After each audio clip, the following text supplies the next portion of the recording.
دوستان عزیز، احمد فیروزی هستم. عرض ادب دارم خدمت شما. خدا کنه از جا دست جور و سرمند و سرحال باشید. یک بار دیگه آهنگ محلی آماده کردم، میخوام تقدیمتون کنم.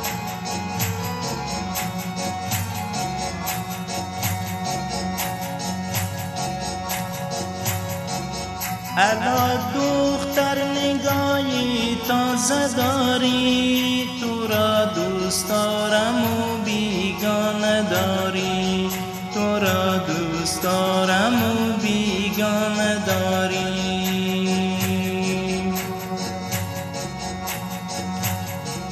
سلامت میکنم ای نازنین یار، به دل خو هزار و یکی نداری، به دل خو هزار و یکی نداری.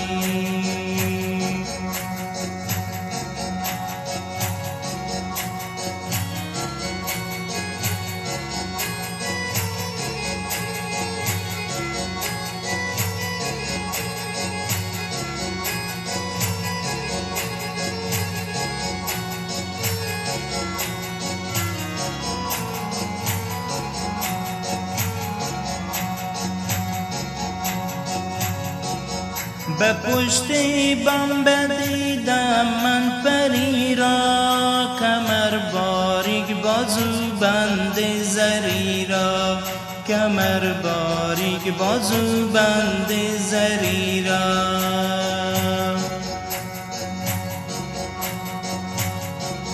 اگر باری دیگر پری را ببینم، زیارت میکنم شاه سخی را، زیارت میکنم شاه سخی را.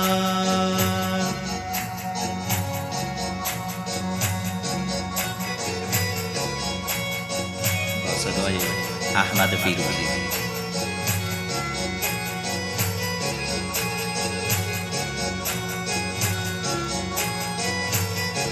دوستان ناگفته نماند شعر و متن یا آهنگ از خودم دارم.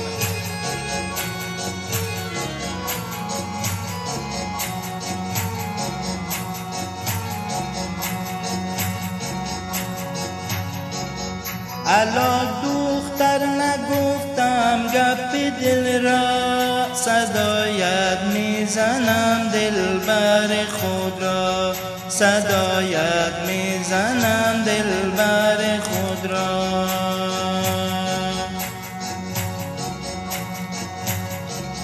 خودت گل خواهرت گل مادرت گل، تو را دوست دارم و یگانه بلبل، تو را دوست دارم و یگانه بلبل.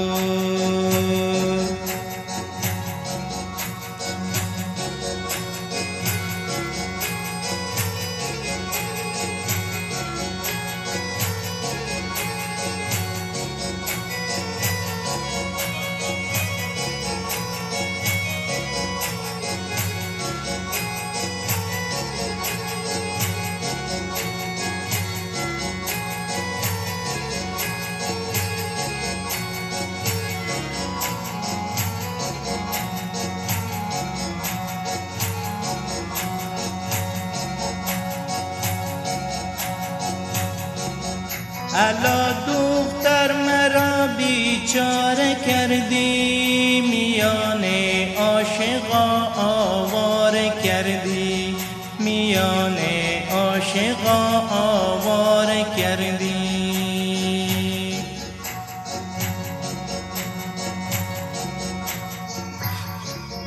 تو که حال زلیخا را نداری، چرا پیراهنم را پاره کردی، چرا پیراهنم را پاره کردی، چرا پیراهنم را پاره کردی، چرا پیراهنم را پاره کردی، چرا پیراهنم را پاره کردی.